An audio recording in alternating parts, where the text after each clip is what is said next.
There's a growing movement to abolish the 401k as we know it. What does this mean for your 401k, retirement savings in general, and what exactly do they plan to do with the 185 billion annual tax break they currently give investors? Well, that's what we're getting into in today's video. Hi, and welcome back to Stop Being Sold. My name is Michelle, and I'm here with Brian. And in this video, we're talking about the push to eliminate the tax break for both 401ks and IRAs and what it means for you. And Brian, this conversation has been happening for years, but this January, there was a paper that was published titled "The Case for Using Subsidies for Retirement Plans to Fix Social Security," and it's getting a lot of attention. So break down for us the key takeaways here. Yeah, this paper comes from the Center for Retirement Research at Boston College, and here's their argument. Tax preferences for saving in retirement plans are expensive, about $185 billion a year in 2020, according to the Treasury estimates.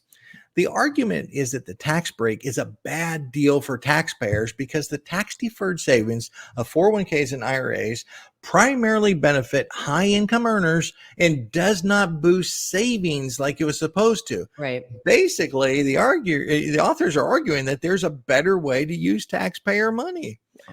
Take a look at this image. It's a breakdown of the present value of the tax breaks of retirement plans.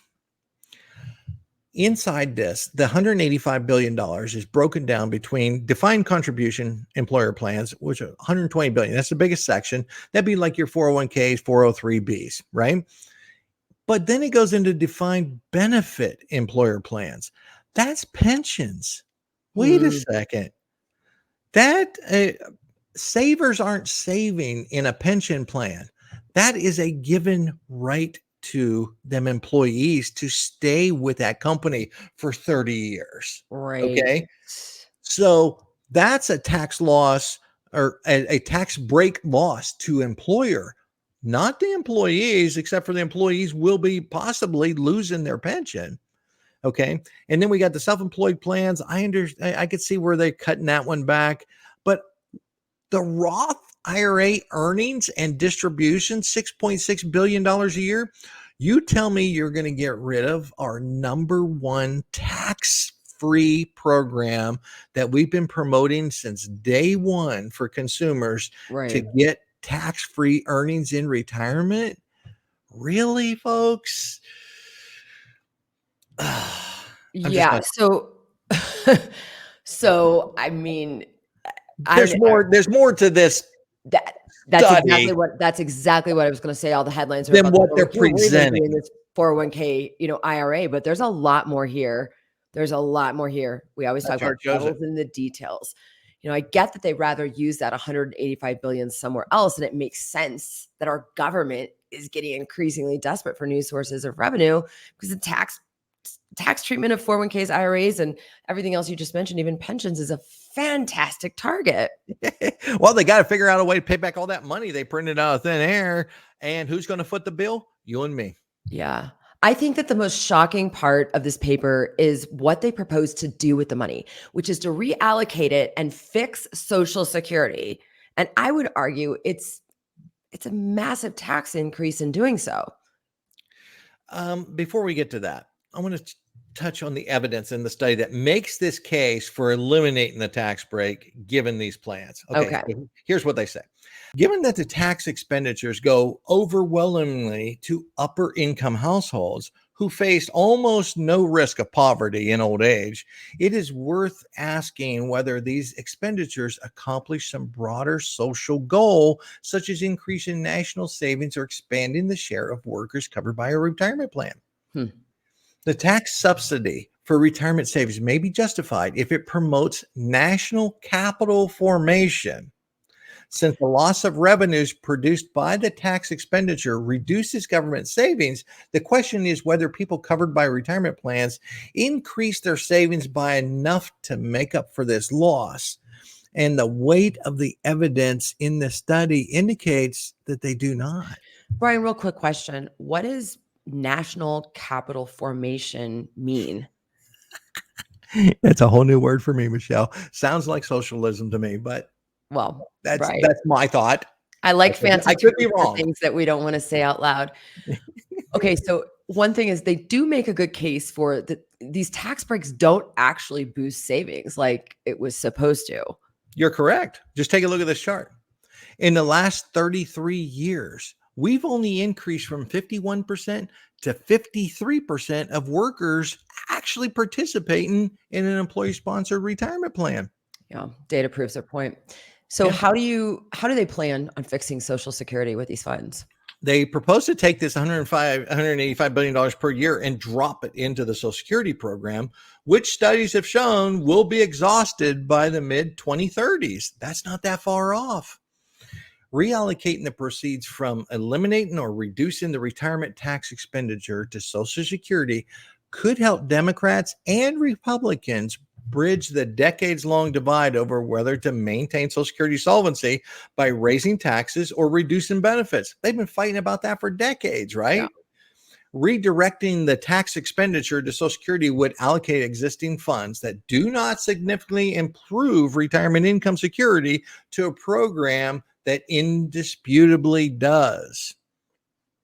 Can I just stop right there? Just break for a second here. I get what they're saying, and this would work, but didn't they rob from the Social Security fund before? You're exactly right. That's what our consumers and our watchers of this video have said for decades with us. Is basically you stole from our Social Security fund before, so why don't you just put the money back and we don't have to worry about something like this. And so now we're supposed to trust them with their capital formation or whatever it's called. Yeah, right. I don't get it. Keep going.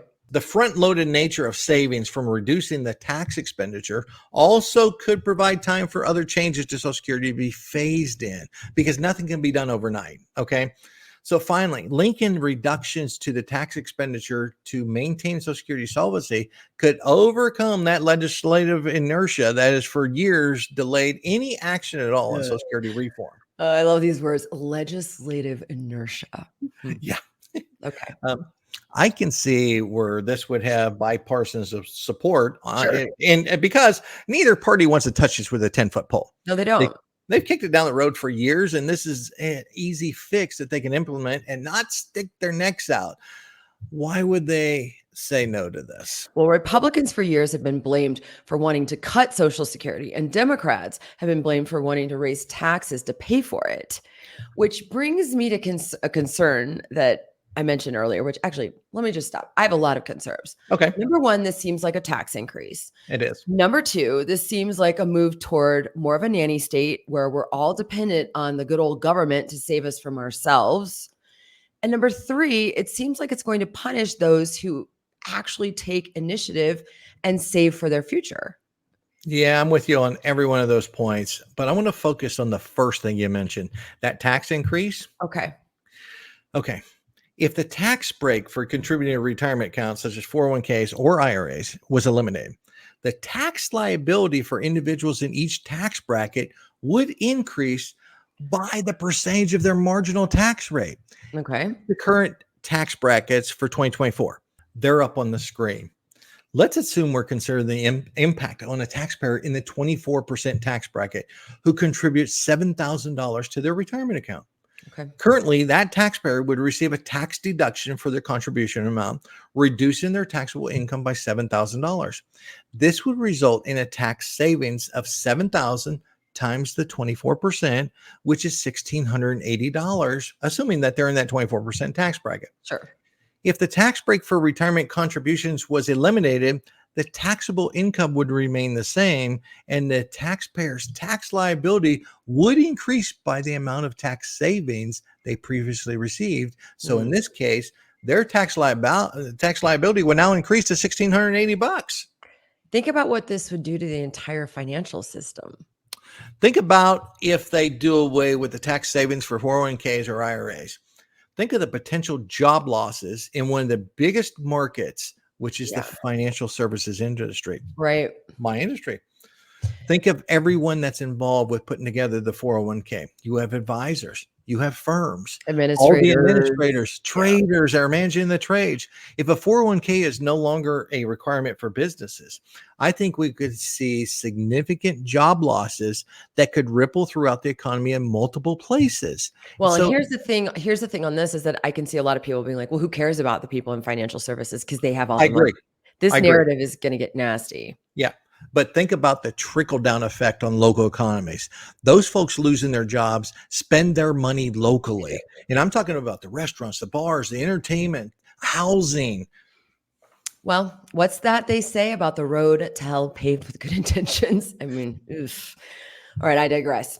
Here's the thing. If you like the content of this video, hit that like button, help us grow this channel. Don't forget to subscribe. Brian and I put out videos on the daily that help you make the best decisions for your financial future. And leave us a comment. If you have an IRA, you have a 401k, we want to know what you think about this. Are we off base? Do you think this is a good idea? And last thing, we're going to drop a video in the description below, something we did on economic gaslighting. If you feel like you took the crazy pill, maybe you didn't. Just saying, go check out that video and see what's going on with revised job reports, misleading headlines, etc. Again, leave us a comment, though. We really want to know from you. Definitely. Brian, I want to just end on this note. How do you think this could gain serious traction, or has it already gained traction? It already has, because you're already starting to see all the headlines now. And the problem with this is I would not want to be either side of Congress that decides that they're going to raise taxes right now to fix a problem with Social Security that should have been fixed decades ago. Well, you and I see it as a tax increase, eliminate the biggest savings for most people out there today. This is how we save. So right. But here's the thing is you and I see this for what it is, but the way they spend it, I mean, Congress may have an easy time passing this if this is something that, we have to get rid of take away the richest things. Right. Again. Eek. That's all I'm going to say. Time will tell. All right, Brian, thanks so much for this interview or this conversation today. And as always, thanks to everyone who watched. Thanks, everyone. Have a great day.